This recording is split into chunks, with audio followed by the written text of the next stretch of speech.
So we're recording, and welcome again, Amy. Thank you very much, Dr. Amy Johnson, for making the time to be on this webinar tonight here in the UK, but I think the morning where you are, is that right? or Afternoon. Afternoon. Yeah. Okay, cool. Well, listen, thank you very much. I really do appreciate it. I have a host a webinar every month in this group, Three Principles Conversations, and I've been doing extra ones because of the to sort of support the first Three Principles conference on addiction that we're both involved. I mean, you're more involved, you're more central than I am, but it's happening in Minnesota next year, and it's really it's both exciting and a privilege to be part of the team that's supporting that. And perhaps more of that will come out in your talk tonight, in your conversation tonight, or not, as it goes.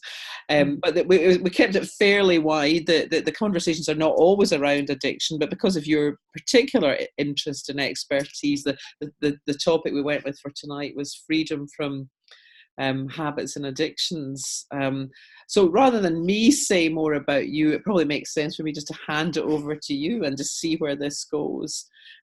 People are coming in all the time, and they are muted, but at some point, if you're up for it, we can open it up for questions and comment and a bit of back and forth. So without further ado, Amy, over to you.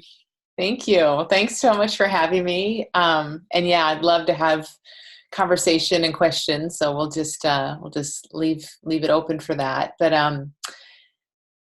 yeah, you mentioned the conference on addiction, and it's interesting. It is the very first Three Principles in Addiction conference that deals specifically with that, and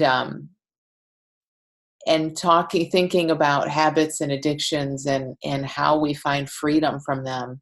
I just feel like that there's so much that's starting to change in the world in terms of just, first of all, because I think it has to start here, like how we even view habits and addictions. Like, what are they? What are they really? And then from there, as we open our minds to what they really are, all new implications for how we treat them and help people with them and stuff start to open up. So I don't know, again, this is kind of just top of mind, but I guess not really, because I talk about this all the time anyway. It's never too far away. But, think about like how we as a society, as a planet really have thought about a habit, an addiction, any kind of issue like that forever, for all of our lifetimes anyway. It's a problem. It's only a problem. There's no like upside for the most part. They're bad habits, they're these destructive, addictions that we inherited, or that we these disease-like things. They're stable, they're tricky, they're hard. Like there's so many things out there, little phrases running around out there, coming out of people's mouths about how change is hard. And, once you get to a certain point in your life, change is really hard, and habits don't die easily. And all of this stuff looks like such sticky territory, and I just think it's so fascinating to see how there's been this emphasis on all of this, only the problematic side of it, only the really, wow, and for sure. Now, I'm not at all saying that habits and addictions are a great thing that we want to keep in our lives, or that they don't cause a lot of damage, because they do cause a lot of damage. But the damage they cause is kind of a separate thing. The damage they cause is the effect of them. That's different than saying that they are bad and we need to get rid of them at all costs. I think we just need to understand them. So it feels like, we've moved from, there's this bad thing that descends upon us, or that we're pick up somewhere, or we're born with, or whatever, to kind of starting to be a little more curious about it. Like, oh, look what I do. Isn't that interesting? I don't want to do this anymore. Look what I want, or what I do, or even what I'm thinking about all the time. Isn't that interesting? I'm now an observer of what I'm doing and thinking and feeling, and I can kind of see that in a new way, and almost with some curiosity, rather than just beating it down and saying, you're bad, you need to get out of my life. And, as we know, when we meet anything with a little bit of insight, a little bit of space, a little bit of curiosity, rather than just beating it down and calling it bad, it's going to make a huge difference. And what we all here know, that I think the world is catching on to in a lot of ways, is it actually helps them go away. It actually, so much change can come of that, of just understanding. So I guess for me, when I think about that, how is it that we can go from saying this is a bad destructive habit to, let me be curious about it, is what we all explore so much is, well, that's not my habit to begin with. It's not my addiction. I don't own it. I don't have any ownership of it. I don't own this habit. It doesn't say anything about me. It doesn't mean anything about me. It's experience moving through me. It's how life's been moving through me. And I'm not saying we're completely back here like, oh, I don't know, this just moved through me in this way. Of course, our understanding and all that play a role in it. But to kind of have that bit of distance where it's like, oh, this is where my mind and my feelings and my behaviors travel, but it's not me and it's not mine. Imagine already, like you can feel already just the difference in that. Now we're just curious observers of like, wonder why it is that I wake up wanting to drink. Wonder why it is that I've been doing this behavior or thinking these thoughts for years and years and years. But I also wonder why it is that, or how it is that I'm able to observe that that's happening. And what's, that to me, like that whole separation of watching our psychology play out, but knowing that we are not our psychology is huge. Like that's where there's just so much room, and that's where change happens. Oh, nice. I'm conscious that many people in this call probably know a great deal about your work, but perhaps some don't. And I also know that people will watch the recording, and I'm wondering if you might like to just do the kind of thumbnail of how you got to the work you're doing now, and also the understanding as you express it now, or whatever words you use for that. And for me, it changes sometimes and it evolves. So yeah, if that feels appropriate. Sure. Yeah. So I used to be a psychologist. So I used to be in the psychology, studying the psychology from in the middle of the psychology, right? I suppose I'm still a psychologist in some ways, but like when I was in that, it was all kind of heavier and kind of like, let's fix your thoughts. That's what I was doing with myself and with my clients at that time. Let's choose a nicer thought. Let's decide how we want to feel. Let's map out our next month and year and lifetime and set intentions and move toward intention. Don't just move through life blindly. That would be horrible. You have to kind of know what you're moving toward, right? And so it's just a lot of heaviness and a lot of work. And in all that, like that resonated with me personally and made a lot of sense because I didn't trust life really. And I certainly didn't trust myself to just go through life. Like I thought, no, I need a plan. I want to do good things and be a good person. And so I need to figure that out. And like a lot of people, I think that just gets kind of exhausting. It is a lot of work. It's a lot of thinking. And the fact of it, I think, is that it doesn't really work. We can have all the intentions and plans you want, but life's not going to listen to you. Yeah. I was big in the not working bit. Yeah. I was never any good at controlling my thoughts or, changing my thoughts. But I don't know whether that was just me. I think some people maybe have a little bit more joy with that. I think so. And now it's funny because I think it can be a fun thing to play in at times, but it's when it looks like you need that or else you're going to fall off the tracks and everything's going to fall apart in your life, then it's really hard, right? Because now there's all this pressure on it. So I feel like, that's where a lot of people live. That's certainly where I was coming from with it for a long time.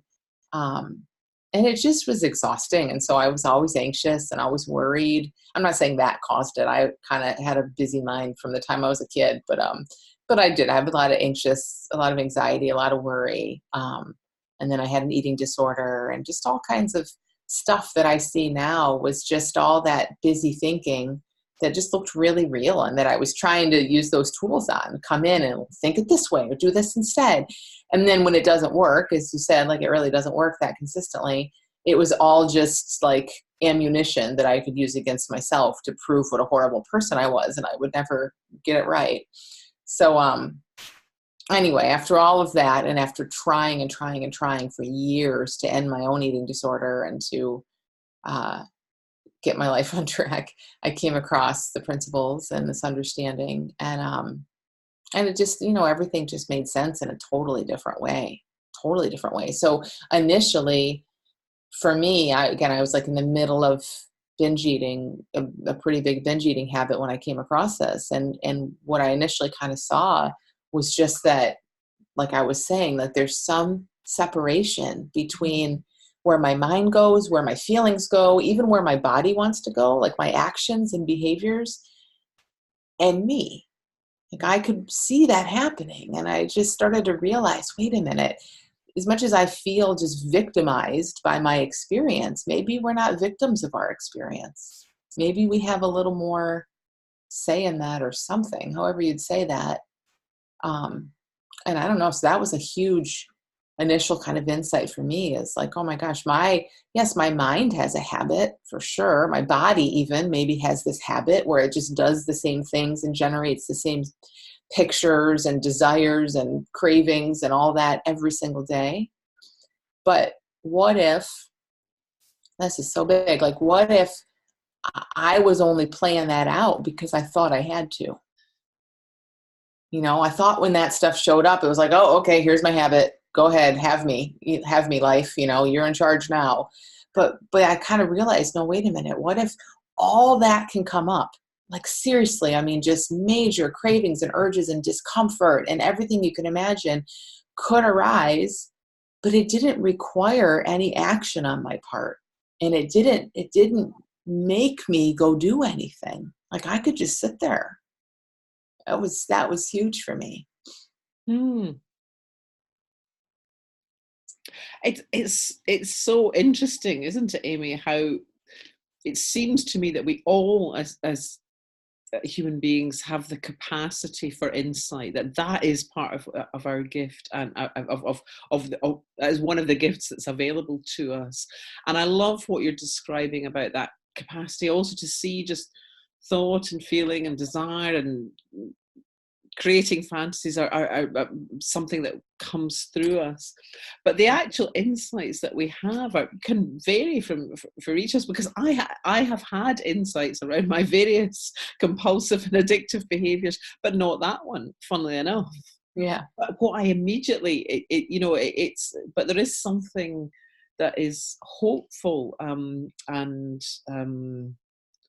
it brings in lightness hearing you talk about yours. There's a truth, there's a resonance there, and there's also for me a lightness when you talk about just becoming the observer of this stream of thought and feeling coming through us, that there's something accepting and permissive about that, that takes a weight off. And perhaps some of that weight is the self-judgment and it's that invisible thinking that only becomes clear as it drops away. I think I'm no longer doing that. I'm no longer, that bit's no longer going on. Yeah. I'm just wondering, has my internet frozen? Is anybody? Oh no, I think it might be yours, Amy. Could some of you who are watching this just give me a wave if you're still seeing me? Yeah. Okay. I'm gonna just pause the record. I just paused the recording for a moment just because of that when it froze there. Okay. Yeah. So you were talking about like the weight that falls off. Yeah. In part the self-judgment piece for sure. And I've been thinking about this a lot lately. I just recorded a podcast about triggers, because I hear this so much talk about like, oh, this triggers me and that triggers me. This makes me do my thing, or this makes me feel that way, or whatever. And I think like when you said that about the weight falling off, I kind of had a little insight, or just a little thought, like, I think part of it for me, that weight falling off around it was thinking that I knew how all these things, like the cause and effect of all these things in life. And that because I thought I was right about that, like I thought it gave me so much to do to try to manage life, like, so I used to think, hey, when I have out of town guests coming, or when it's an unstructured weekend and I'm going to be alone in my apartment at the time, or I could have given you a list of times when I was highly likely to want to binge eat.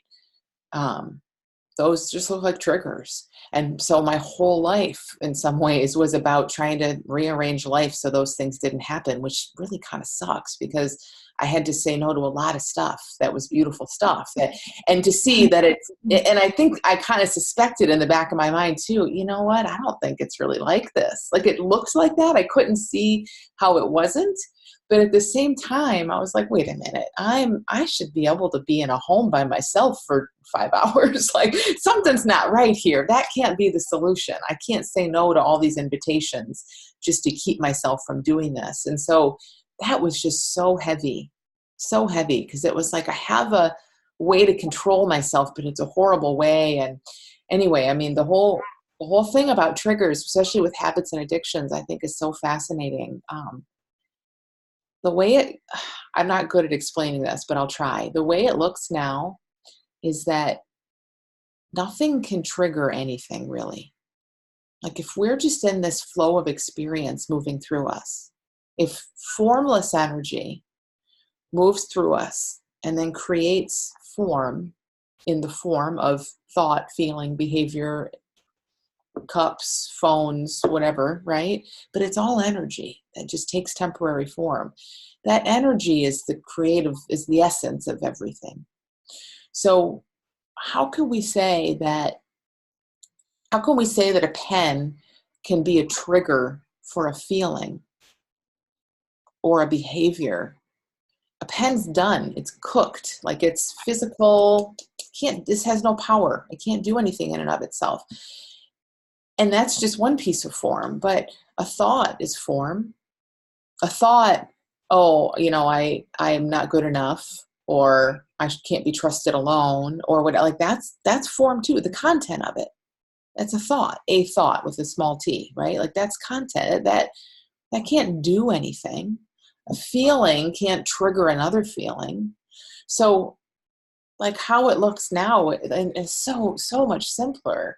It's like, what if we were to just clear the decks of all this crazy trigger talk, and to where it looks like this makes this, which is so limiting and just boxes us in, and just see that who cares what comes before and after? Like we're just experiencing life. Yeah. We experience this steady flow of always changing experience.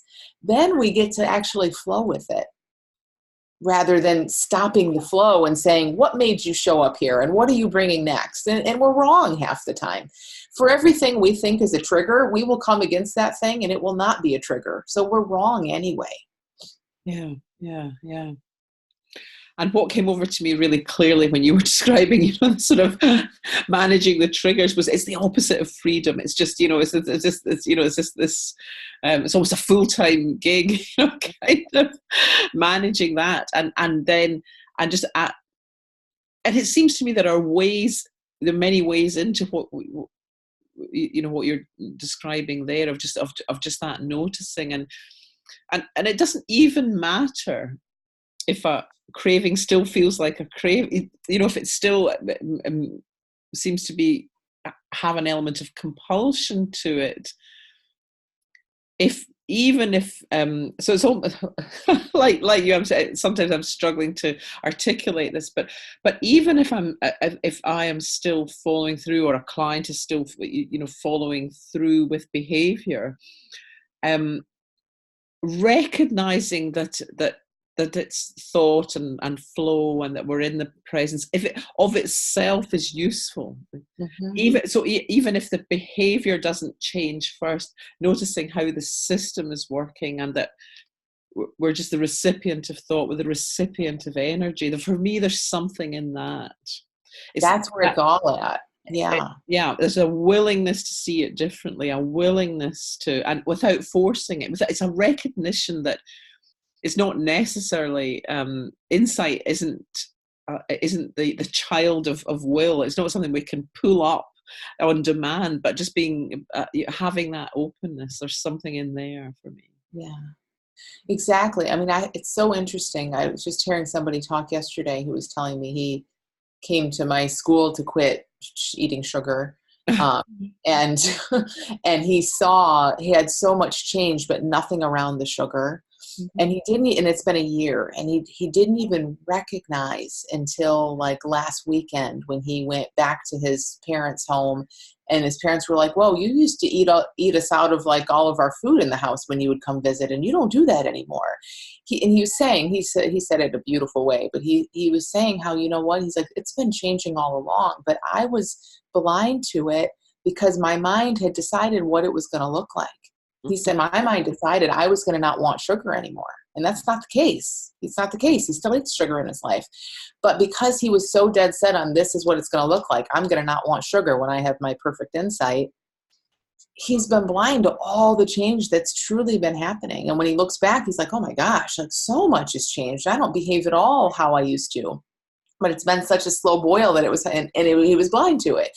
But so it's like what you said, it's like we want this thing to change, and it's just the hardest thing in the world when we're in that place, but we have to kind of set that aside for a minute, and like you said, just get curious about what is already changing. We are already changing every single moment of our lives. We are in flux. Nothing stays except our essence, but and it's our experience, our behavior, our thoughts and feel, like we can't make something stay there. Everything's in flux, really. But we're over here saying, darn it, I want to quit wanting sugar, or I want to, this needs to change. And so we miss it. So it's so huge. And when we see how much is already always changing, we just it's like we're just swooped away down that river of it. Yeah. Lovely. Just that sort of that sense of flux and change and possibility. Yeah. I'm noticing Stephanie's made a comment, and a sense of powerlessness of reacting to those triggers versus trusting that it's all experience. Yeah. So yeah, lovely. Stephanie, did you have a question? Did you for? Okay, thanks. As soon as we call something a trigger and we think it is, we're just in trouble. We're already not in trouble in a big way, but you know what I mean? Like we've already made it more difficult because like you're saying, it's all experience, it's all flow. But now when this experience, we give it a special title called a trigger, and we think it has power over us, of course that's going to be hard. Of course we're going to experience what we're afraid of experiencing. Yeah. Yes, there's that. I think some of our colleagues talk about the illusion of thought objectified. That it's a falsehood to think that there is something outside of thought in the moment that can kind of power us or make us do things, and it seems to be that a trigger would fall into that, and actually it is a so-called trigger is simply how the thinking that we have about something we're perceiving in that moment. Yeah. Exactly. Yeah, lovely. And it's interesting to see how there's always these different levels of perception, like it will look to us like I was talking yesterday with a woman who's like, well, wait a minute, I got bit by a dog in 1995, and then I saw that same breed of dog last weekend, and it brought back all this fear. She's like, you can't tell me that dog didn't somehow trigger my fear. So it's so fascinating because we just see things at different levels. It's like at that level, which is the level we all see life at, right? Of course it looks like that. Mm-hmm. And we're not saying she would have randomly just had a bunch of fear if she hadn't seen the dog. But it's the way our mind, it's that thought objectified. It's the way our mind wants to give it all a cause and effect. Our mind wants to put it on this timeline and say, that happened before, and now that's making me feel this way. It just tries to work it all out. And that's always going to look like that. It's always going to look very compelling like that. But then we get to know that at a different level, it's just all occurring. It's just experience moving through us without all the cause and effect. So does that make sense? Like, that's the bigger truth in it. And it will always look linear, and it will always look before and after, because that's just what a brain does. Yeah. And it's interesting because even an example like that, that we unwittingly and innocently and unknowingly even will have parameters of when, to stick with the dog example, when the dog is a triggering threat, so seeing at the same breed a mile away, not you can see a mile away, half a mile away, or if you're passing in a car, would possibly not have, all of those are thought created requirements for the trigger. It's so interesting how creative we are, and it's all happening, through us without us necessarily being aware of it. But it's all that inside job, and simply knowing that is empowering, and it's freeing. It's because it brings with it the potential to not be triggered. Yeah, exactly. Even while we're still being triggered, or so called. Yeah.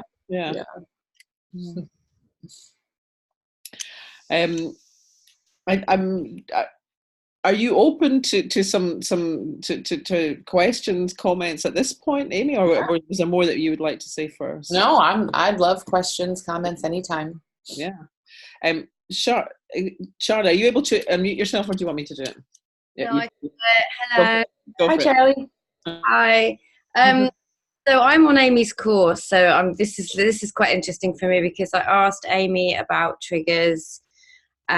So I had triggers for motorbikes for 25 years, and I won't go into the whys and the content, but I saw something this year about not going where my mind had traditionally gone for every time I saw a motorbike for 25 years. And I saw through that, and that was a great insight for me, but I can't articulate that. So I have clients who talk about triggers, and they're big on social media talking about triggers and how difficult it is for them. So if they're in a yoga class and they get touched, and there's lots of things around triggers in every sense, like for everybody. And I just, this is a fascinating subject for me, because I find that I don't want to get into an argument with someone, of course, about, I don't want to negate their experience, but I'm also erring on, I'm not sure if what they're experiencing is just where their mind has habitually gone for however long, because that's what happened to me. Yeah. So I know you answered my question, and it was great, and I've listened to the call. I haven't listened to the podcast, but I'd love to hear, I'd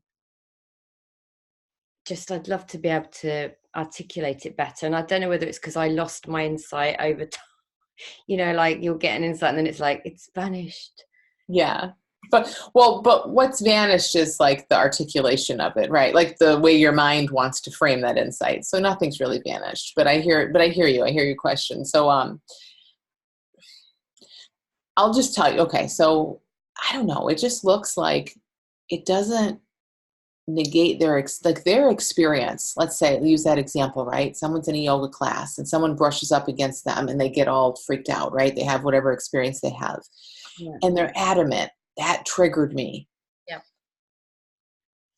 Their experience is their feeling, and whatever they're feeling in that moment, that's the experience, right? So there's nothing to negate there at all, right? You totally are like, wow, I'm sorry, sit down, have a deep breath, like, you're with them on the experience. It's just that thing where their mind wants to figure it out and figure it out. And it doesn't even look like to them like their mind's trying to figure it out. It looks just like common sense to them, right? Like, well, no, this triggered me and that's why.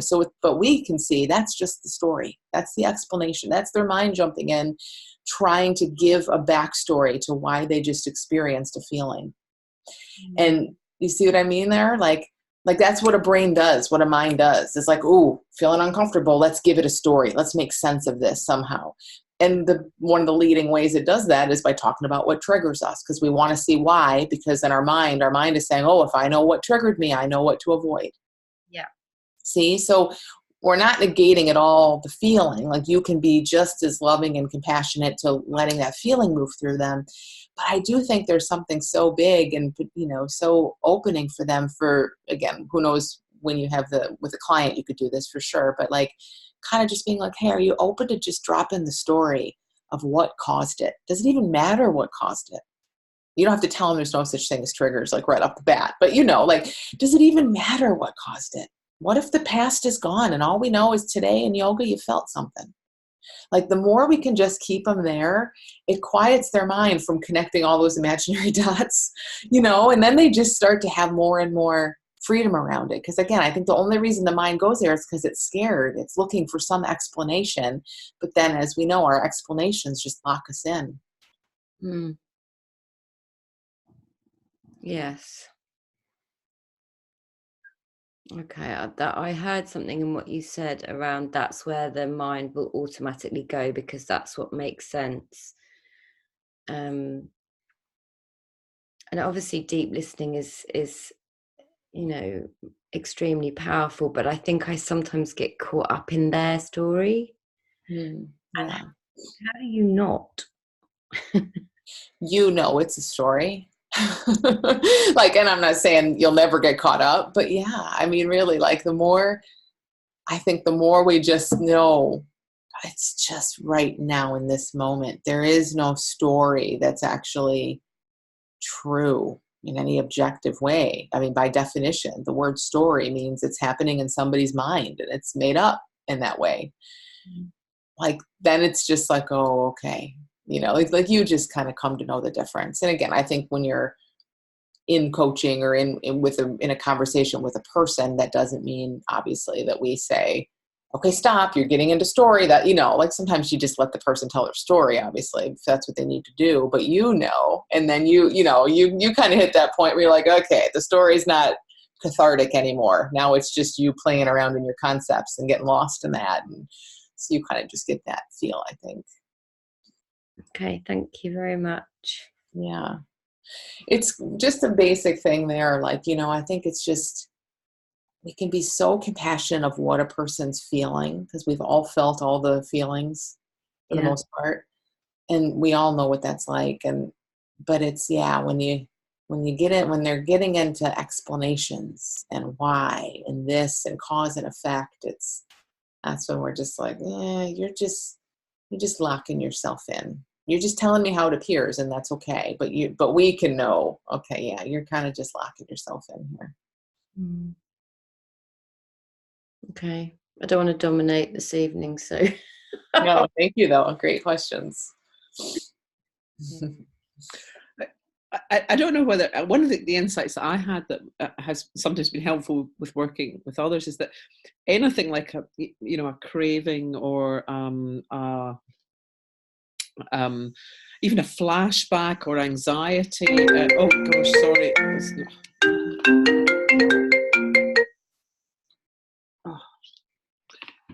I'm so sorry. Everything just disappeared there. I didn't realize do not disturb wasn't on. But what I noticed was that although each event might be similar to a previous one, they were in fact like dreams, at least subtly different, i.e. each craving or each trigger or each whatever was so definitely a creation in this moment. Yeah. And sometimes I found that clients or just others that I'm having a conversation with can begin to get curious about that. It's noticing that it isn't in fact a sort of digital download of a thing that's in me or a thing that happens to me or is visited on me. Yeah. Yeah. I love that. That's huge. Because our mind just has that concept, craving, right? Yeah. That concept, trigger. And it is a concept. But the minute we slap that label on it, we kind of experience it just like every other craving, right? We're just seeing like the generalized version of it.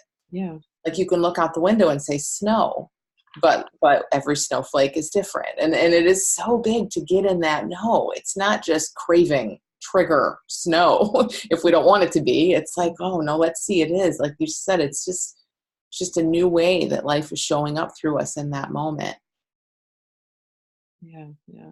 And finding the evidence that I think it's one of the things that for me distinguishes the principles from things that are good ideas or, you know, helpful programs or things to do. It's, you know, there is truth in there, and finding the evidence of that is maybe it's my, you know, my as a former lawyer, maybe that head has never been lost, but just finding the bits that really support it.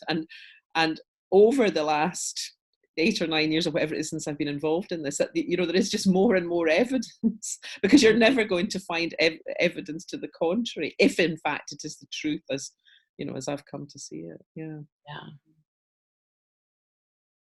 Yeah. That's the beauty, and that's why I always love using children as an example and just looking at kids, because they just don't slap labels on things in the same way. And they have such a more fresh, always changing experience in that sense, just because they don't have such a memory of what this means and how it was like last time. And, you know, they're, for many reasons, they don't have as long of a past, and their brains just don't work that way yet. You know, they're just not, they don't have the intellect to do that at an early age. And that's beautiful. Changes their experience a lot. Yeah.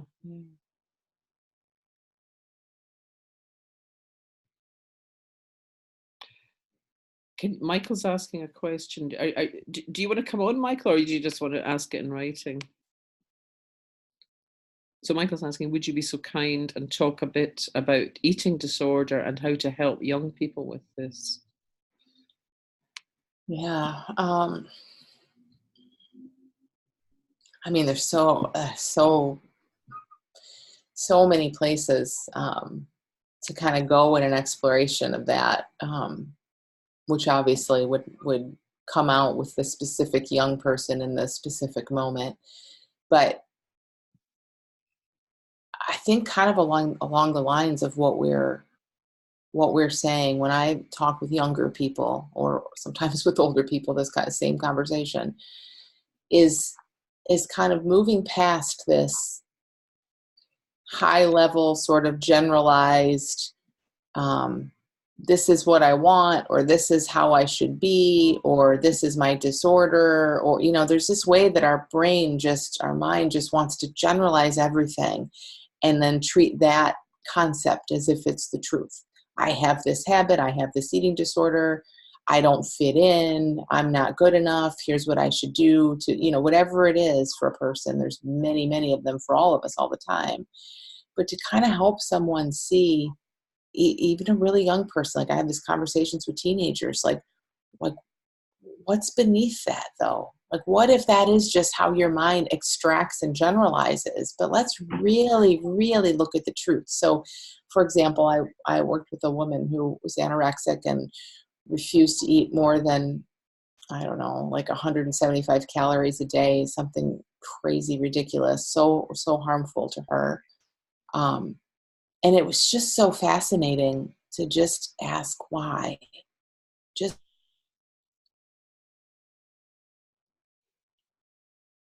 back, I didn't. Yeah, I just paused it again, Amy. So we just got to, you asked her why, and then we lost you. So we're all, oh my gosh. Well, I have to go. So no, just kidding.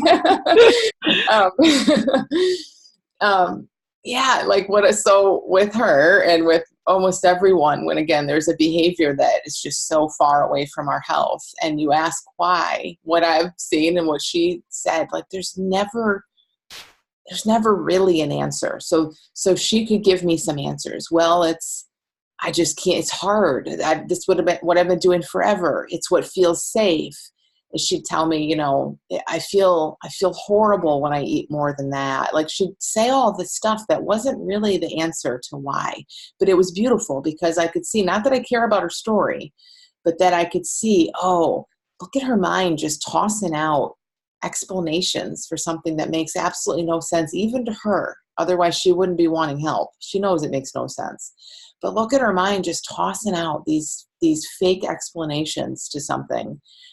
And for someone to really kind of just sit there and say, think about that for a minute. Does that, so even if it came down, and it did for her, well, I don't feel comfortable over 90 pounds. I don't feel comfortable over this weight. Why? And no, her mind will say all kinds of reasons. But well, what is the feeling of discomfort? What is that really?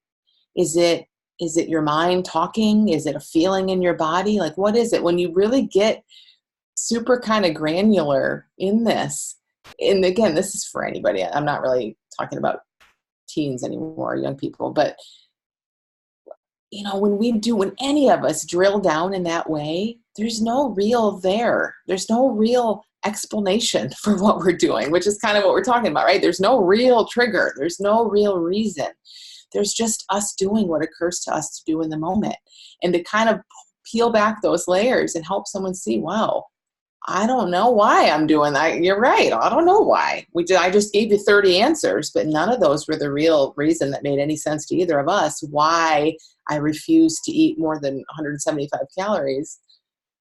It's just kind of, I don't know, it just kind of wakes something up. So I'm getting a little far from the excellent question about young people with eating disorders, but I do think so much of that, they'll give you answers.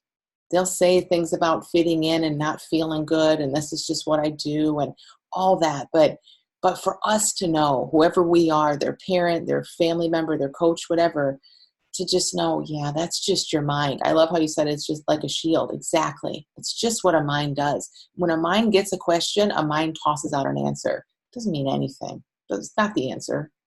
That's not the answer at all. That's just a mind not wanting to sit there and say, oh, I don't know. So it gives you something that makes sense on the surface, but then you just say, well, no, it doesn't make sense. Try again, honey. And then they try again. And then you really get to it. And they're like, I don't know. I don't get it.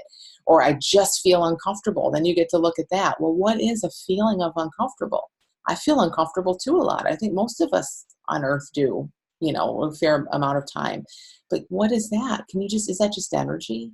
Can you just be in that energy and let it move and change? And so it just kind of like, so fun. It just kind of like blow our mind. We have this shield. It's a great way of saying it. We have this shield of thoughts that semi-seem logical, but truly don't stand up to any scrutiny. And then to just kind of start to watch them evaporate when we really look at them. And again, this could be anything. This could be any issue, any population, anything. Yeah, I don't know is the best answer, but it's the mind's least favorite answer. It's because it's the true answer always, right? But it's minds will not like that. But when someone is able to say, I don't know, man, jackpot, you've just gotten them to a place where they can be curious and they're open and they're not full of all their old junk.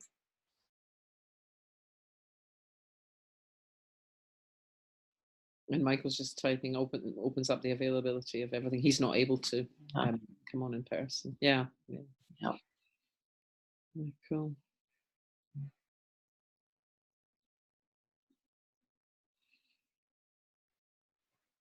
I think it's so fun to do that with anybody.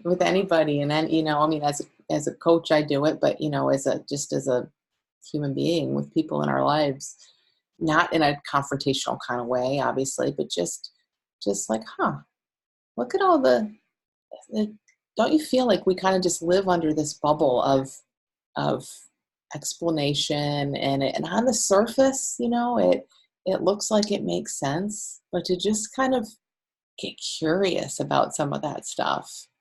It's what Christian said earlier, like what it opens up is, I forget how you said it, but it's not that we're trying to peel back through our thinking and get to the real truth, but just even just being suspect of our thinking, even just being on to the fact that, oh wow, my mind paints a picture of life that's just my mind's picture of life.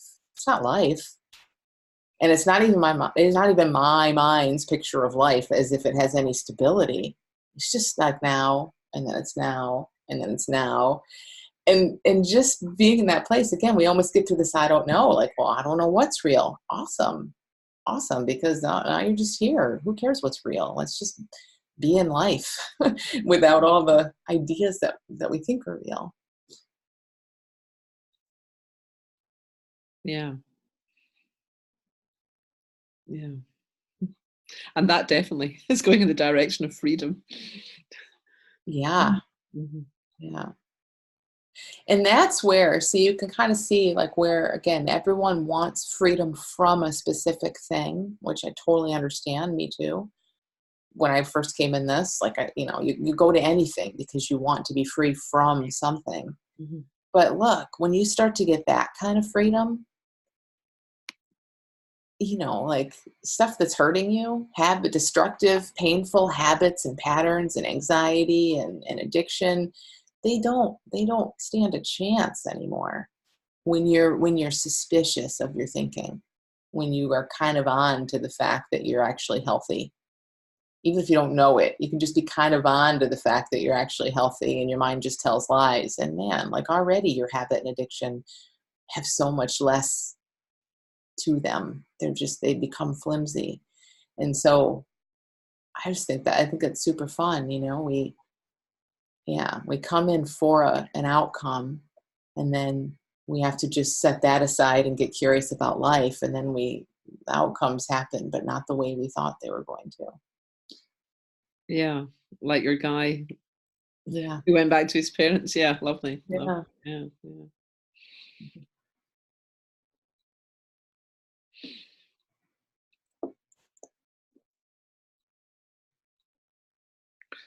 Stephanie, are you putting your hand up because you're going to come in? Good. Yeah, I've got a question. Yeah. Hi. Hi.